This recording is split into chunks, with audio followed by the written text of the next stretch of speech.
Ini kan bisa dibilang mungkin kita dalam kondisi damai ya, masa damai. Jadi apakah pengadaan alutsista itu menjadi hal yang penting atau cuma sekedar ajang gengsi untuk para TNI kita? Wah, bukan gengsi. Itu pertanyaan masyarakat sebenarnya. Kita nggak gengsi.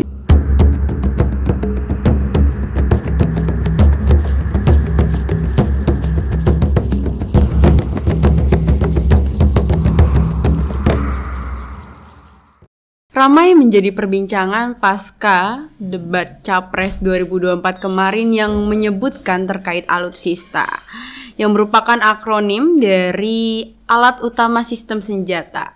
Apa sih alutsista? Baik, sudah bersama kami Bapak Laksda TNI Purnawirawan Dr. Insinyur Eko Jalmo Asmadi MH, yang merupakan mantan Deputi Bidang Pengkajian dan juga Penginderaan Wanhanas, dan mantan Dirjen Pengawasan Sumber Daya Kelautan dan juga Perikanan. Mari kita sapa sama-sama. Selamat pagi, Pak. Selamat pagi, baik. Gimana perjalanannya, Pak? Alhamdulillah, Jakarta ternyata lebih macet dari biasanya masih ya. Betul, Pak. Baik, kemarin kan ramai ya, di-mention terus nih di sosial media dan juga terutama dari debat Capres kemarin. Boleh nggak sih Pak kasih tahu baik alutsista itu sebenarnya apa sih, dan kenapa ya alutsista itu harus menjadi modal bagi para prajurit kita? Baik, kalau kita bicara masalah alutsista ya, itu kan dari alat utama sistem senjata yang tentunya dimiliki TNI. Di situ ada, kalau kita di masalah undang-undang ya, di undang-undang itu kalau kita tarik masalah pertahanan itu kan di Undang-Undang Nomor 2 tahun 2002 ya. Itu tentang kepolisian. Terus yang nomor 3 2002 itu tentang pertahanan negara. Nah, undang-undang ini dibuat tentunya untuk juga mempertahankan NKRI. Untuk mempertahankan NKRI ini terbitlah Undang-Undang Nomor 34 tahun 2004. Nah, ini tentang TNI. Karena tadi di Undang-Undang Nomor 3 tadi kan disebutkan untuk mempertahankan negara dari ancaman militer adalah TNI. Betul. Nah, kemudian di Undang-Undang TNI disebutkan juga kalau nggak salah pasal 7 itu, untuk menghadapi ancaman militer, TNI sebagai unsur komponen utama dibantu oleh komponen cadangan dan komponen komponen pendukung. Komponen pendukung. Nah, di TNI ini untuk dia menghadapi ancaman militer tadi, tentunya dia harus diperlengkapi dengan persenjataan, khususnya di Angkatan Laut. Oh begitu. Nah, jadi kita ngomong di Angkatan Laut ya, kebetulan saya kan Angkatan Laut ini, Angkatan Laut topiknya. Karena kalau masalah alutsista itu kan ada di darat, laut, udara ya, di udara. Nah, kebetulan saya ingin bicara sedikit tentang Angkatan. Apa saja komponennya, Pak? Kalau di Angkatan Laut? Di Angkatan Laut itu kita ada 4 komponen. Kita sebutnya biasanya sistem senjata armada terpadu. Oke. Nah, ada sistem senjata armada terpadu ini ada 4. Yang pertama itu kapal perang. Kita biasa nyebutnya dengan KRI ya. KRI. KRI. Yang kedua adalah pesawat udara. Jadi Angkatan Laut juga punya ini pesawat udara. Untuk pengawasan biasanya? Untuk pengawasan, untuk angkut maupun untuk dia kalau pengawasan surveillance, patroli. Baik. Patroli. Terus kemudian ada pasukannya marinir. Tentunya pendukungnya adalah pangkalan. Jadi ini ada 4 komponen dari SSAT yang merupakan unsur utama tempur dari TNI AL. Nah, kembali ke alutsista tadi, di 4-4 ini ada KRI. Ini merupakan alutsista TNI AL. Pesawat udara, kalau di marinir tentunya bukan personilnya saja ya. Tentunya bukan personilnya saja, ada tank di sana, ada angkut, ada meriam, ada senjata strategis yang dimiliki oleh marinir, dan di pangkalan ini tentunya pendukung dari pangkalan untuk guidance dari kapal-kapal apabila untuk bekal ulang, untuk dia sandar, untuk. Berarti menjadi hal yang penting ya alutsista ini, Pak. Betul, yang paling utama karena itu senjata utamanya TNI ya. Nah, kenapa kemarin tuh jadi rame kan, itu kan masalahnya masyarakat itu mungkin belum tahu ya seberapa penting alutsista ini, dan mention anggarannya mungkin yang kemarin yang menjadi titik lemahnya ya. Betul. Kenapa kok jadi kayak anggaran? Karena kemarin kan jadinya apa? Timbul istilah MEF ya, Minimum Essential Force itu kan. Tadi kenapa tuh tadi bisa kita mesti cerita dulu nih, kenapa itu timbul MEF dulu. Pertamanya kalau kita akan membuat postur daripada kekuatan itu kan kita harus tahu dulu ancamannya. Ancaman dari luar maupun ancaman dari dalam. Nah, ancaman ini tentunya kan kalau kita buat perencanaan pengembangan suatu sistem kan yang sebesar-besarnya dulu kita buat. Betul. Gitu kan. Yang paling bahaya apa? Yang paling bahaya ini. Titik prioritasnya mungkin ya. Kemudian baru kita tarik ke prioritas kan. Kalau kita pertama kan lihat ancaman, ngapain kita ngancamin yang kecil-kecil kan, yang gede dulu apa yang bisa kita atasi. Cuman kan ancaman besar ini kan belum tentu cocok tadi sama tadi dibilang anggaran tadi kan. Nah, dalam menentukan dari ancaman, setelah kita tahu ancamannya, tentunya kita akan menentukan kalau ini di kapal dengan pesawat tadi alutsista tadi ya, kita akan menentukan dulu jumlahnya dulu. Berapa jumlah kapal yang akan kita beli? Berapa jumlah kapal yang akan kita gunakan nanti di unsur TNI AL tadi itu? Terus dari jumlah kapal kan akan tanya dulu, nih punya kapal kemampuannya untuk apa? Atau ketahanannya berapa tahun mungkin ya? Dari kemampuan nanti akan kita tahu nanti ketahanannya. Dari kemampuan tadi kan tentunya untuk kapal ini kita beli kapal untuk pertempuran atas air. Baik. Atau pertempuran bawah air. Ya. Nah, ini dari kemampuannya. Nanti kaitannya dengan kemampuan ini kan daya tahan tadi yang Ibu bilang tadi, ya kan? Nah, daya tahan tadi berapa hari dia harus berlayar? Tentu di sini kaitannya dengan jam putar. Nah, kita memang di Angkatan Laut itu menganut teori yang dibawa oleh Blanchard ya, Benjamin Blanchard itu bukunya, teorinya itu primbonnya Angkatan Laut untuk maintenance dan pengadaan kapal itu kita pakai itu.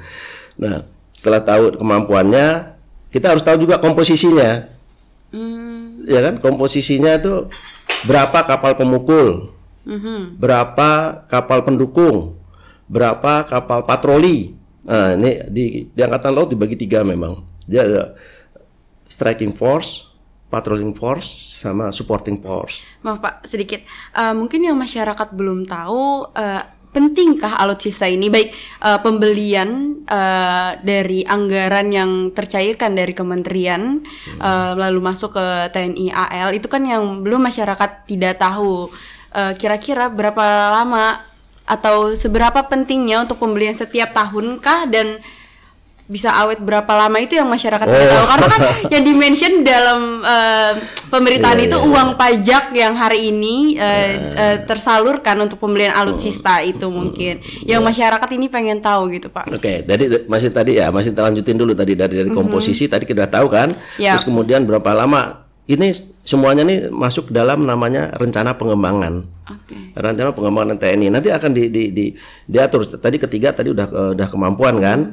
Kemudian kita nempatin nanti kapal itu di mana nanti. Mau di mana? Alutsista itu mau ditempatkan di mana tadi? Itu periodik setiap tahun, berarti ada rencana itu ya? Rencana itu sebenarnya kalau kita dibuat itu ada rencana pendek, ada rencana jangka panjang. Di mana alutsista? Di rencana yang mana? Di alutsista itu bisa dia masuk di jangka panjang dan bisa juga jangka pendek. Kalau kita sudah dimasukkan dalam renstra pasti nanti di tiap tahunnya akan dibuat itu kegiatan pengadaannya.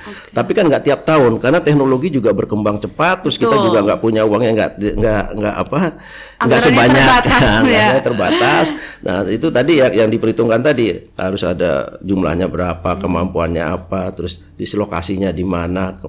Kemudian nanti baru ketemu nih anggarannya. Iya betul. Ya kan? Ketemu anggarannya, baru setelah ketemu anggarannya baru kita proses pengadaannya. Nah, proses pengadaan dari proses perencanaan tadi ini sampai kepada pengadaan ini bisa lama sekali. Wah. Bisa lama sekali. Biasanya antara 1 sampai 3 tahun. Oh begitu. Untuk berarti satu, tidak masuk di dalam alokasi tahunan ya Pak? enggak, di alokasi tahunan tidak mungkin, karena kalau kita pesan pesawat dan pesan kapal itu kan tidak bisa seperti kalau kita beli beras di supermarket itu langsung kita ambil, ya ready stock gitu kan. Nah di situ tentunya pakai makanya namanya ada rencana pengembangan tadi, rencana pengembangan alutsista. Biasanya yang seperti sekarang ini sebenarnya ada MEF itu kan karena tadi ancamannya gede, uangnya terbatas. Maka tadi dari yang saya sampaikan tadi itu kita matchingkan dari anggarannya tadi. Anggaran dengan ancaman tadi. Jumlahnya kegedean, ancamannya kecilin lagi. Kalau ancamannya dikecilin lagi, ininya apa? Alutsista kan berkurang lagi kan? Berkurang lagi. Wah, belum cukup. Setelah koordinasi dengan Kementerian Keuangan belum cukup. Oke, ancamannya kita yang paling kecil lagi sekarang. Seperti Mbak tadi bilang prioritas ya. Ancaman prioritas, kecilin lagi. Ternyata belum cukup lagi. Ya sudah, ini batas minimum kita harus bagaimana cara mengolah itu ya Pak? Ya itu to manage-nya itu manage-nya. Nah, istilah MEF ini sebenarnya nih ada itu waktu Menhannya Pak Yuwono Sudarsono kalau nggak salah, Profesor Yuwono Sudarsono itu tahun 2007 istilah itu. Nah, kita buatlah dari ancaman yang banyak tadi dengan kemampuan anggaran, maka karena keterbatasan anggaran kita buat bertahap dari tahun 2007 tadi sampai dengan tahun 2024. Oke. Panjang banget ya. Panjang ya Pak ya. Panjang banget itu tadi. Jadi dari 2007 sampai 2024 kita bagi per 5 tahun. Baik. Kegiatan ini kita pengadaannya ini. Memang setelah tadi misalnya tahu anggarannya berapa. Nah, kita pesan kapal, pesan pesawat ini kan nggak langsung pesen. Kita mesti nyari dulu yang sesuai dengan keinginan kita, kemampuan yang kita inginkan. Do research dulu gitu ya. Ya, research dulu nanti negara mana, teknologi yang akan kita pakai di mana. Terus kemudian biasanya kalau di Angkatan Laut ini waktu itu kita makainya, kalau kita kapal pemukul gitu atau striking force, kita pesennya ke Eropa karena teknologinya lebih berkembang di sana kan. Terus kemudian kalau kapal-kapal bantu, kita pesannya di negara-negara sesama negara sahabat ASEAN yang lebih maju, misalnya dari Korea. Terus kemudian kalau kapal-kapal patroli, alhamdulillah kalau kapal patroli PT PAL kita sudah bisa buat sendiri kan. Jadi baik gitu. Pak, ini kan bisa dibilang mungkin kita dalam kondisi damai ya, masa damai. Jadi apakah pengadaan alutsista itu menjadi hal yang penting atau cuma sekedar ajang gengsi untuk para TNI kita? Wah, bukan gengsi. Itu pertanyaan masyarakat sebenarnya. Kita nggak gengsi. Kita tentunya tadi yang saya sampaikan tergantung dari ancaman yang diprediksikan oleh para analis kita. Dan itu kita juga kalau dalam menganalisa ancaman bukan hanya dari para petinggi TNI saja yang menentukan, kita biasanya ngundang juga dari pakar-pakar dari perguruan tinggi. Dan melihat kondisi geopolitik juga ya. Dan geostrategisnya dari suatu daerah. Karena kita tahu kan, kalau pertahanan itu sebenarnya kan diplomasi ya. Iya betul. Diplomasi pertahanan itu untuk apa sih? Diplomasi pertahanan kan cuma pamer-pamer juga kan, kayak pamer-pamer alutsista gitu kan. Oh, kalau kita berdiplomasi, kalau pertahanannya kita kuat, orang yang kita ajak ngomong kan juga agak. Berarti menjadi modal awal juga ya dalam diplomasi. Dalam modal awal untuk diplomasi, karena diplomasi pertahanan ini selain untuk mencegah, ya, kalau kita bilang mencegah konflik militer, juga kan di situ juga kita untuk menghilangkan kecurigaan negara tetangga. Baik. Kalau secara politisnya kan gitu, biar kita punya kekuatan tapi nggak kita tonjolin dulu, kita punya nih segini, oh ya segitu, dia nggak curiga mau apa, kita mau mengembangkan alutsista kita ini untuk apa, dia nggak akan curiga. Terus juga yang paling penting juga itu untuk meredam konflik, ketegangan geostrategis ya, geopolitik, geostrategis di lingkungan kita ini. Berarti sekalipun dalam masa damai seperti ini, maksudnya belum ada ancaman yang sangat krusial, alutsista itu tetap sangat dibutuhkan. Sangat penting, tetap dibutuhkan. Pertama, selain untuk menghadapi ancaman tadi, tentunya alutsista ini kita miliki untuk melatih keterampilan prajurit kita. Baik, agar terbiasa menggunakan. Contohnya sekarang kalau di Angkatan Laut itu kan kita kapal selam. Ya. Kapal selam kita kan terbatas, hanya waktu itu hanya tinggal Cakra Nanggala, yang Nanggala kebetulan sudah kemarin di Selat Bali ya. Itu dia patroli sepanjang masa. Kita bilangnya nggak ada tenggelam di sana. Patroli sepanjang masa. Kalau anggota kapal selam kita ini tidak kita latih semaksimal mungkin, maka begitu nanti kita juga membeli kapal selam yang baru ini, seperti sekarang kan kita sudah datang lagi kapal selam 3, di mana 2 buatan dari Korea, 1 buatan dari PT PAL. Baik. Jadi kita kerjasama. Ini tentunya tidak canggung lagi mereka. Iya. Sudah terbiasa di kehidupan. Masuk sebagai program pelatihan juga ya Pak? Program pelatihan untuk, karena di Angkatan Laut itu untuk pelatihan itu kata ada ini jadi kelatihan dulu saya ya. Latihan dari alutsista. Biar masyarakat juga mengerti betapa pentingnya alutsista begitu Pak. Jadi ada latihan. Jadi kita beli alutsista itu ada latihannya. Pertama yang di Angkatan Laut itu L1. L1 latihan cuma di 1 kapal itu aja. Oke, belum kemana-mana gitu. Belum kemana-mana, kok di kapal itu aja. Itu ada L2, latihan L2 itu dia bergerak udah.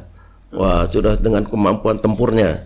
Terus ada L3, nah itu nanti udah ada komunikasi dengan kapal lain. L4 itu tadi semuanya sudah dikerahkan untuk kemampuan dari Angkatan Laut yang tergabung dalam SSAT tadi.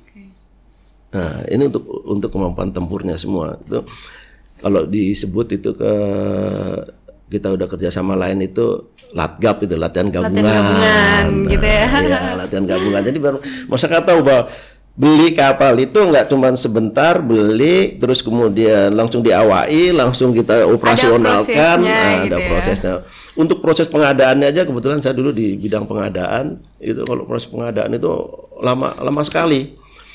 Dari anggaran ada, terus kita ke proses pengadaan tadi kan searching tadi ya, ada kita mau ambil barang dari mana, kemudian cocok nggak dengan kita. Setelah itu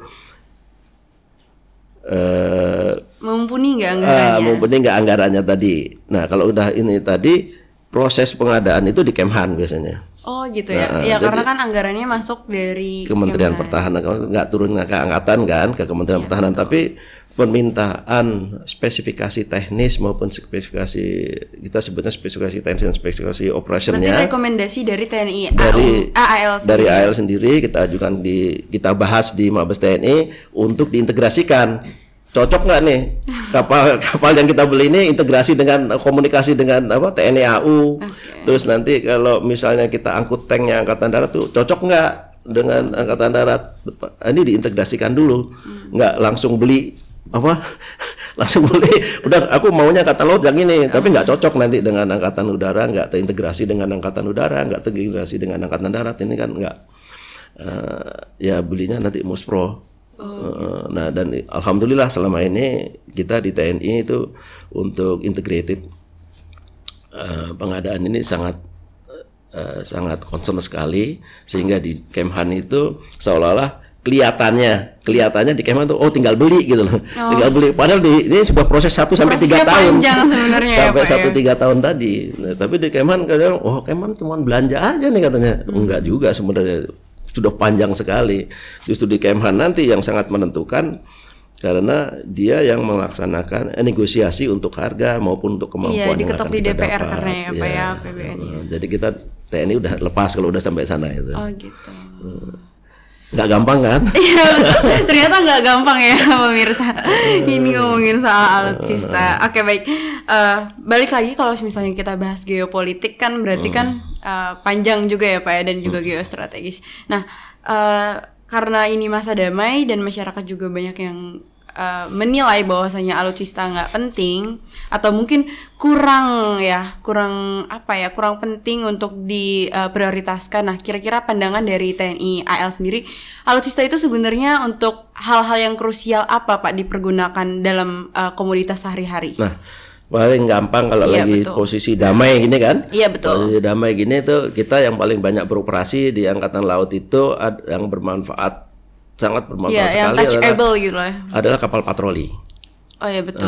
Jadi kita ada istilahnya patroli sepanjang masa.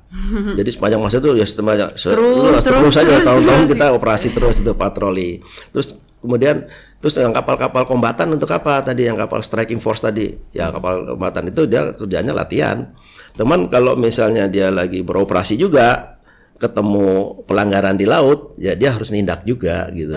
Jadi kan sayang kalau kapal pemukul digunakan untuk patroli gitu kan, sayang sekali ya, kapabilitasnya besar tapi kegunaannya cuman buat patroli. Nah, kalau patroli kita gunakan kapal patroli. Kalau misalnya dia yang latihan ya kita dukung dengan kapal supporting tadi. Ada supporting itu ada kapal yang angkut bahan bakar, ada kapal angkut logistik, ada kapal yang angkut personel. Ya, itu nanti kalau latihan baru bareng-bareng. Nah kalau damai ya tugasnya itu yang paling terasa, patroli tadi, kapal Berarti patroli. patrolinya di seluruh kelautan di Indonesia, Pak? Ya betul, kita sampai dengan CTE untuk TNI AL. Wow. Jadi kan ada, kebetulan saya dulu di Dirjen Pengawasan di KKP. Untuk perikanan kan juga sampai CTE. Kemudian sebenarnya untuk ini kan 12 nautical mile sampai 24 nautical mile batas laut ya ke lautnya. Yang kesananya itu jatuhnya angkatan laut yang merasa. Tapi dengan adanya KKP ini mereka juga sangat membantu dengan angkatan laut. Mereka juga untuk masalah pelanggaran perikanan KKP sudah bisa nangani. Kemudian sekarang juga ada lagi Bakamla kan? Iya betul, Bakamla. Bakamla juga mereka juga sudah punya kapal yang cukup besar dan bisa beroperasi sampai ke. Berarti bermitra ya Bakamla dengan TNI AL, Pak? Bukan bermitra lagi. Kita tuh bersinergi. Ya.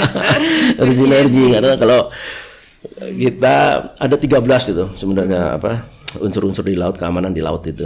Nah, itu kita semuanya bekerja sama lah di situ. Memang tidak ada yang superior kalau di angkatan laut. Semuanya melaksanakan tugas masing-masing sesuai dengan fungsinya. Setara ya, Pak. Coba fungsinya. Jadi misalnya yang perikanan, yang mereka perikanan nanti diserahkan kepada penyidiknya. Nah, karena yang di Bakamla juga mereka tugasnya mengejar dan menangkap, nanti serahkan ke penyidiknya. Jadi ini nggak masing-masing, tetap di penyidikannya tetap terpadu. Oke, baik. Banyak yang sudah teredukasikan sepertinya Pak ya untuk terkait alutsista hari ini. Nah, oke, boleh pertanyaan dari saya mungkin kira-kira apa yang akan disampaikan Pak ke masyarakat terkait pandangannya mengenai alutsista ini, dan juga mungkin boleh closing statement dari Bapak sebelum kita tutup segmen hari ini. Benar, terima kasih. Ini alutsista ini sebenarnya kan merupakan senjata utama dari prajurit kita. Kalau di Angkatan Laut itu kita yang mengawaki, ya kan? Jadi alat diawaki personel, kan ada namanya the right man on the right place katanya. Nah, kita masukin di sana. Nah, untuk di Angkatan Laut sangat penting sekali terpeliharanya kemampuan tempur dari tiap-tiap alutsista tersebut. Jadi banyak kawan-kawan yang di luar mungkin yang belum tahu bahwa mungkin kalau beli kapal itu kita cuma beli kapalnya saja, beli pesawat cuma beli pesawatnya saja, perlengkapan pendukung di pangkalan juga hanya beli saja. Tidak, kita beli itu dalam kurun waktu sesuai dengan daur hidupnya kapal itu. Jadi sebelum beli kapal atau beli pesawat kita udah tentukan kapal ini atau pesawat ini usianya adalah 30 tahun.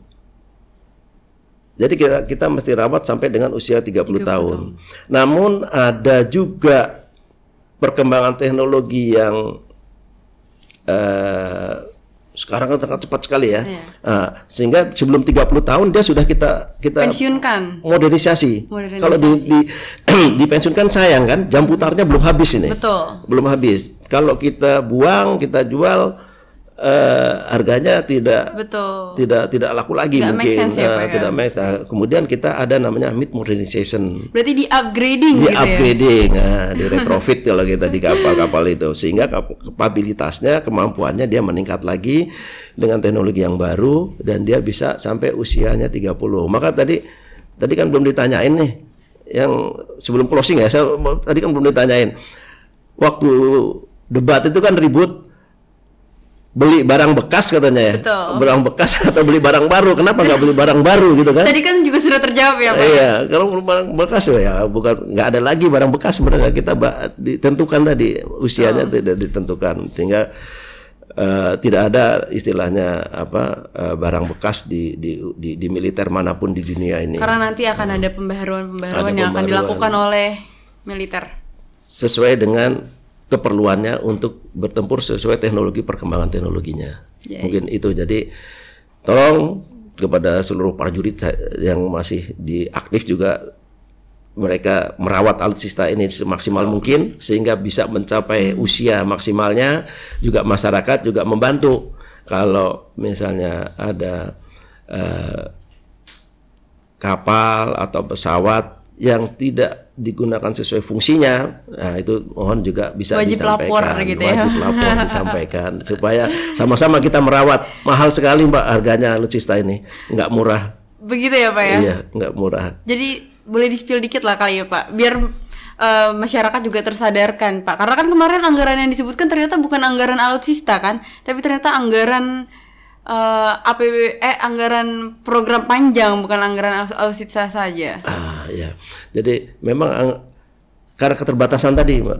Keterbatasan anggaran tadi, kita membuat tahapan pembangunan rencana pengembangan tadi. Rencana pengembangan ini disesuaikan dengan kemampuan anggaran. Maka kemarin dibilang salah satu paslon, segitu ya Pak ya. Kok baru segini katanya, enggak sampai segini. Ya memang kita nggak bisa maksa, dengan ayo dong Bu Menteri Keuangan tambahin ini, kan nggak bisa, dengan tentunya dilihat dengan situasi keuangan negara tadi. Oh ya, baik. Semoga banyak masyarakat yang mengetahui terkait alutsista ya Pak ya.